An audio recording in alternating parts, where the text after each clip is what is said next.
I would like to first thank the organizers for giving me the opportunity to present my research here today. Today, I'll be talking about probing charge dynamics in nanopatterned quantum dot arrays. And this work has been done in collaboration with Professor Munji Bawendi's group in the chemistry department at MIT. Quantum confinement. So I'm going to start first talking about quantum confinement. When you confine a particle to a small region in space, you have to pay an energy cost. And when electrons and holes are confined to potential barriers in regions of dimensions smaller than the de Broglie wavelength, you start seeing quantization effects. So confinement can be in 1, 2, or 3 spatial dimensions. And this is the figure of a 3-dimensional solid. And if you start thinning it down in 1 dimension, you create a quantum well. If you thin it down in another direction, so now you're confined in 2 directions, you create a quantum wire. And if you confine the electron in all 3 dimensions, you create a quantum dot. And if you look at the density of states for this quantum dot, you see that the density of states is discrete, and your energy levels are discrete, and the quantum mechanical analog of this problem is the particle in a box problem. So when you go to fabricate a quantum dot experimentally, you can do it in 3 ways. You can do it epitaxially, as Professor Ray also talked about epitaxial quantum dots. So you start with the substrate, and you deposit another semiconductor on top, and if there's a lattice mismatch, you start to form islands after forming a monolayer, which is the wetting layer, and the dimension of these islands is in the quantum dot size regime. Another way to confine electrons is lithographically. So you can pattern electrodes with electron beam lithography, and so you confine your electrons with an electric field. The third and final way of making quantum dots is colloidal quantum dots, and this is going to be the focus of my talk today. Colloidal quantum dots have a colloidal synthesis, so they're made in solution by controlled nucleation and growth of the particles. So you have a beaker and you add the chemical precursors containing the metal and the anion sources, and the reaction occurs.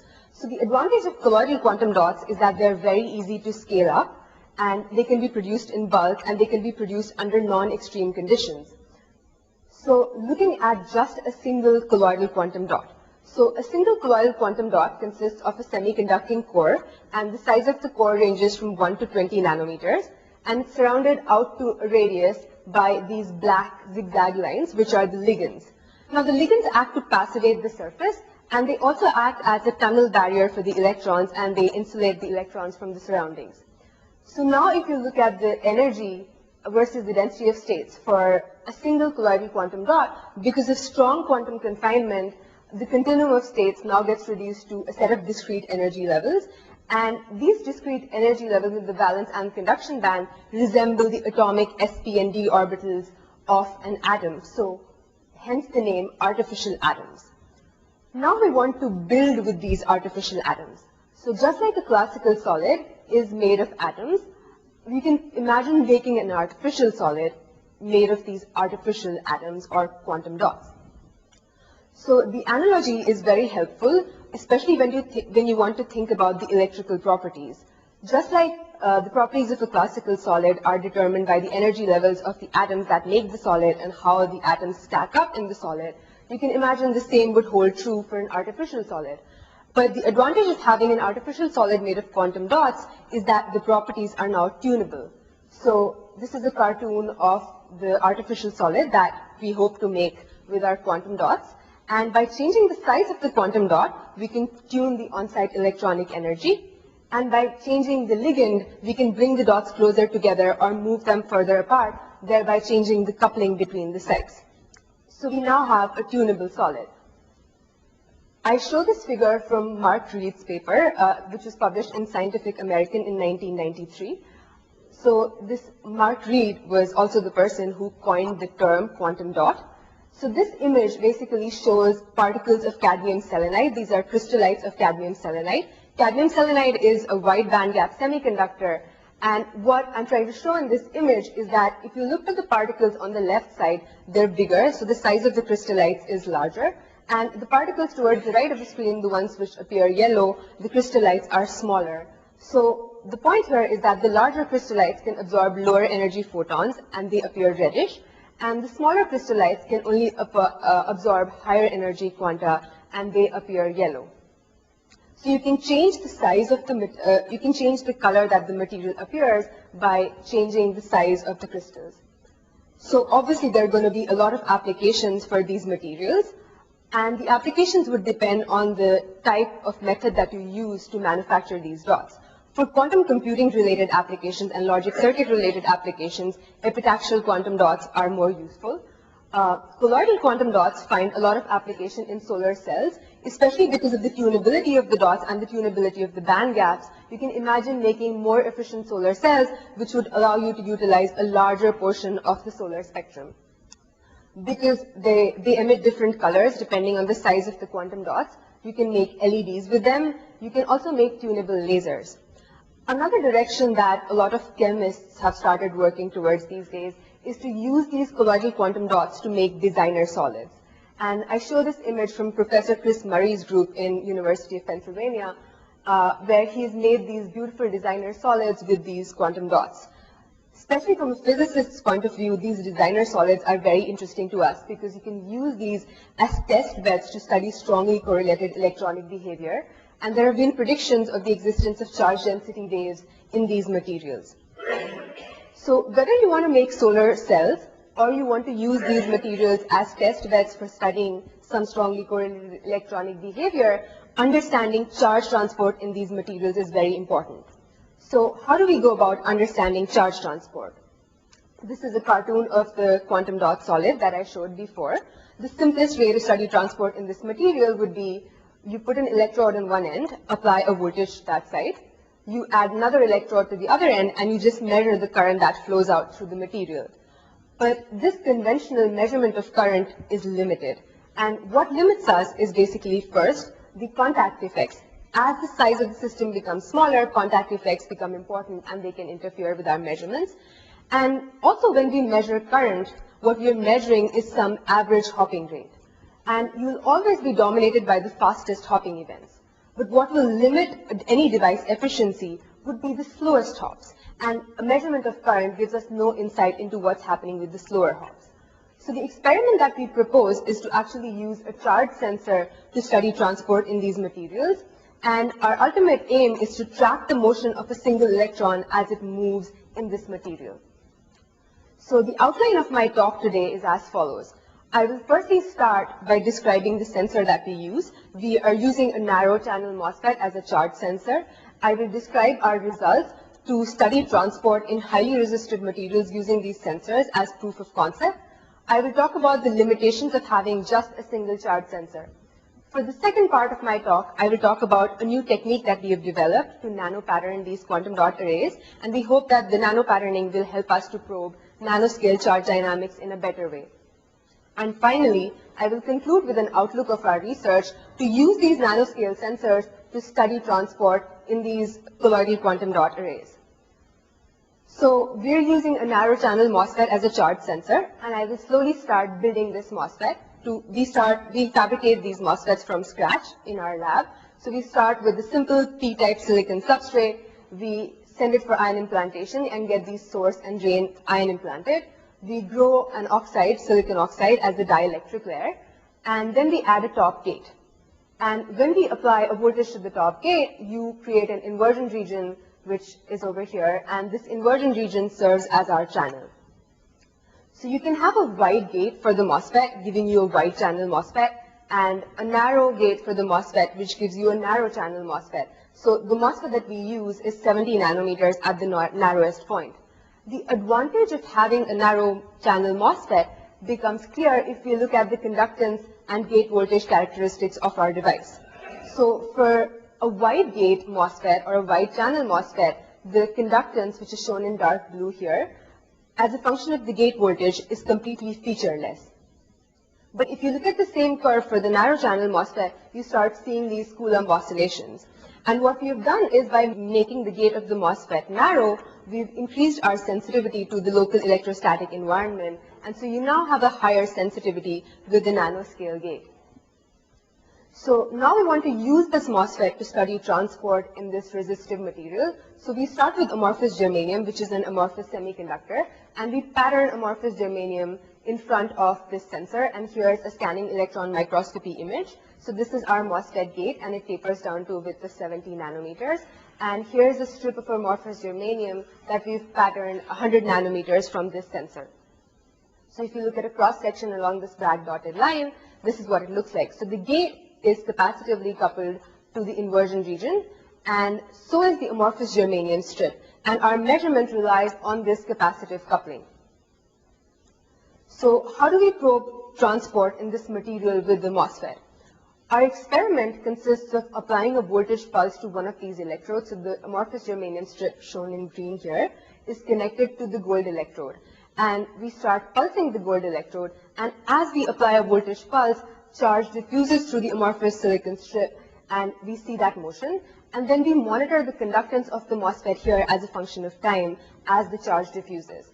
So what we see is that when we apply a negative voltage pulse, pulsing from 0 to -1 volts, we see first a rapid response, and then a slow decay of the conductance of the MOSFET, which can be fit very well to an exponential. And then when we pulse it back, so we went down from 0 to -1 volts and then back up to 1 volt, we see a response which goes the other way. And we can fit exponentials to both of these and extract the RC charging time constant. So what exactly is going on? To get a quantitative understanding of why we see these transients and how to interpret them, we think about a diffusion model. So we consider the resistive material that we have here, and there is a capacitance to the silicon substrate. So we essentially have a distributed RC network. What happens when you start pulsing is that charge diffuses, and if charge is diffusing exponentially, you see an exponential response in the conductance of the MOSFET. Now, the charge diffusion is directly related to the conductance of the material, and flow because our material is very resistive. So if you just put these numbers into the diffusion equation, you can extract the rate of the decay, and the rate of the decay is directly related to the resistance of the resistive material that we are trying to study. So I would now like to show you the results that we have. So going back to the MOSFET gate and the amorphous germanium strip, let's first try to measure the current that comes out of the material. So we measure the current as a function of voltage, and we see that at lower voltages, say below 5 volts, we can hardly measure any current coming out of the material. But as we go to higher voltages, we are no longer dominated by contact effects, and we start to see a current flowing out of the material. But now we want to do our pulsing measurements and see if we can get a resistance for this where the IV characteristic is completely flat. So we've done this as a function of temperature, and we apply our 1 volt pulse. So we are still in this contact limited regime. And when we apply this 1 volt pulse, we see different transient responses at different temperatures. And the reason why the transients are changing, becoming faster or slower with temperature, is because the conductance changes with temperature, and we have extracted that quantity. So from this exponential fit, we can extract an RC time constant, and the R is basically a measure of the resistance of the material. So we now have a new technique to probe the resistance of very highly resistive materials, and I'll show you how high resistances we have measured. So our device enables both the measurement of charge and the measurement of current. At higher temperatures, our transients become too fast, and we can't measure them. At lower temperatures, conventional current measurements become impossible because we just don't measure any current.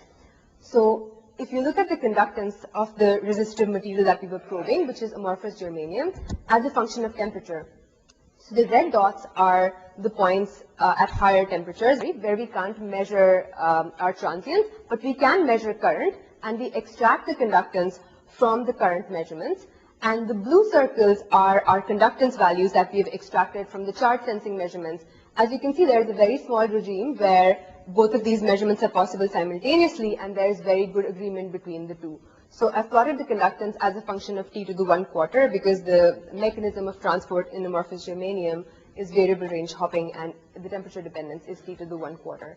So what we've seen here is that we were able to measure resistances as high as 10 to the 19 ohms by just applying 1 volts across the material. While there are many advantages of our MOSFET, there are two more that I would like to highlight. So for some of the materials, the resistive materials that we were studying, we saw telegraph noise coming from the material. And our sensor that was patterned next to the material also detected these telegraph noise in the form of these switches. And by doing a correlation analysis, we showed that this switching was perfectly correlated, so our MOSFET can detect switching noise in a nearby material. Our MOSFET also has single electron sensitivity by virtue of having a nanoscale gate. So this is a simple relation where charge over area is capacitance times the gate voltage. And by having an area of just 100 nanometers squared, if we want to see how much the change in voltage would be when one electron passes through the material, we get that the change would be of the order of 50 millivolts, which is a very measurable change when we are talking about measuring voltage differences. So there are obviously some disadvantages to having just one charge sensor, and the most obvious one is that if you just have a MOSFET, the MOSFET has a gate dielectric, which is the silicon oxide, and there are traps in the silicon oxide. So electrons can tunnel into those traps and tunnel out, and that will give you telegraph noise that comes from the MOSFET. So this is switching noise that comes from our MOSFET itself. And we want to get rid of this. So one way to resolve this is to now use two MOSFETs. So now we have these gate 1, and this is the second gate, and say there's a trap underneath this oxide. What we hope to see is that, so this, if we monitor the conductance as a function of time for the first MOSFET, we will see some switching noise in the first MOSFET, and we will also see some switching noise in the second MOSFET. And if we see a switch in both the MOSFETs that happens at exactly the same time, and is of the exact same duration in both of the MOSFETs, we can say that this is coming from something that's not intrinsic to any of the sensors. So by using two sensors, we can eliminate sensor noise. So we ask the following question: is the switching noise in the two MOSFETs correlated? And to answer this question, we fabricated a test structure with just two MOSFETs. We didn't pattern any material in between. And I plot the conductance as a function of the gate voltage, and we see the Coulomb oscillations that we expect to see, indicating that our MOSFETs are sensitive to fluctuations.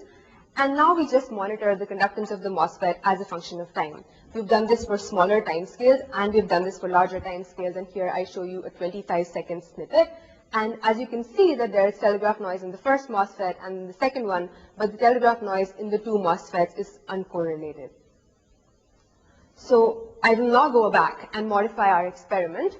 Instead of having one charge sensor, we now use two charge sensors, and we have a nanoscale material in between, and what we want to do is we hope that we can track the motion of this black electron as it moves from dot to dot in this quantum dot array.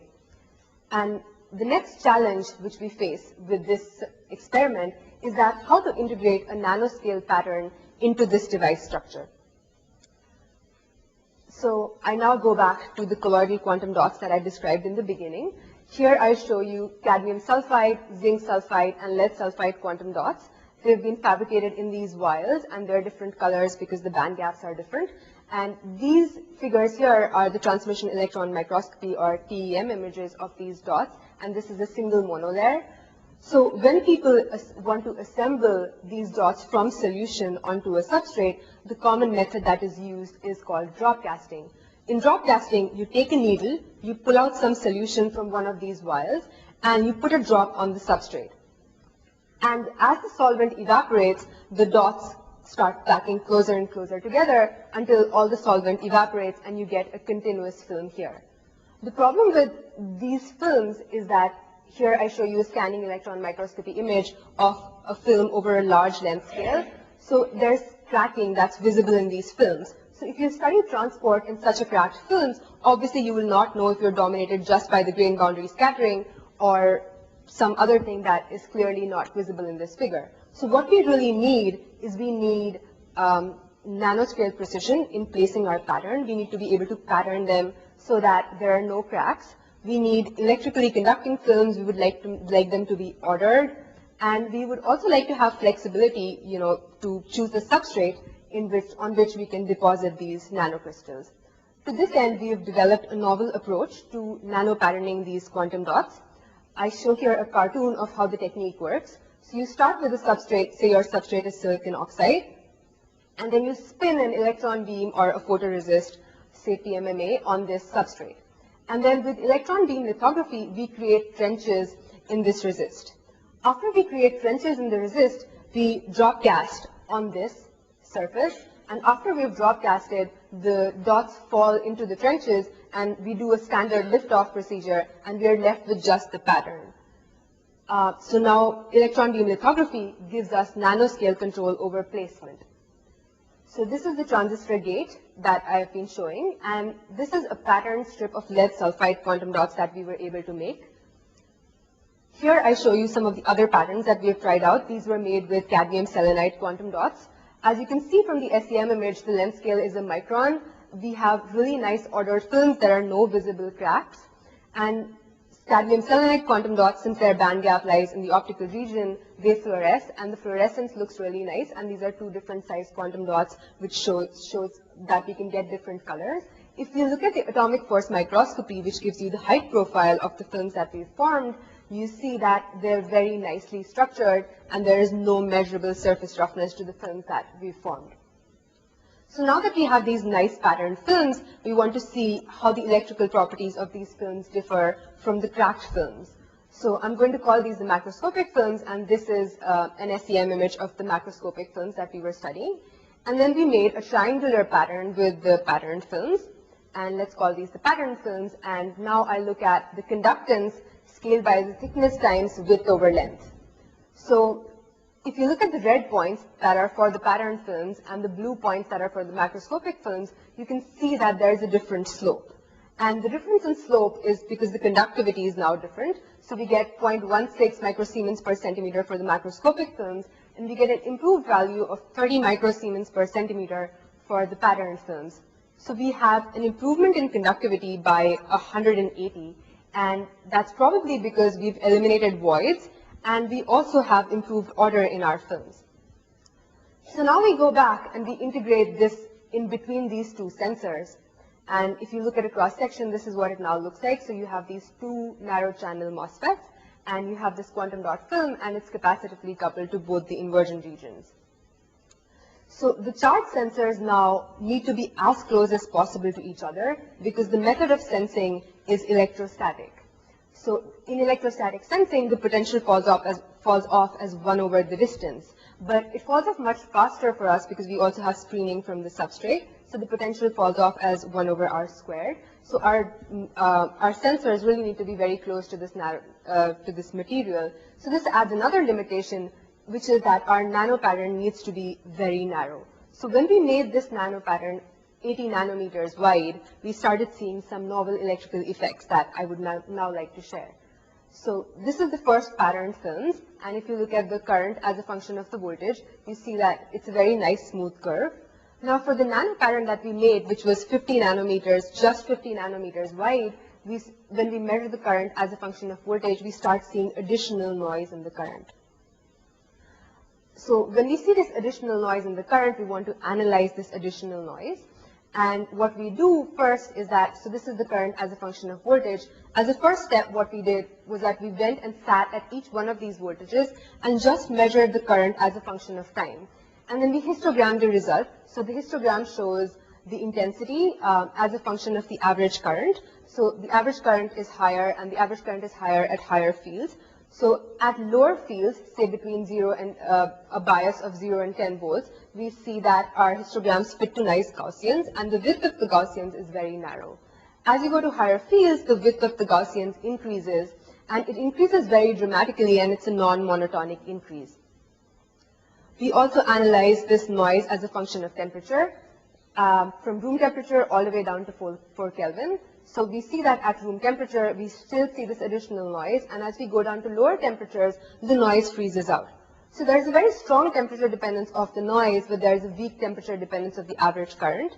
If you look at the frequency dependence of this excess noise that we see, it fits a 1 over f to the alpha power spectrum with alpha approximately of the order of 1.3.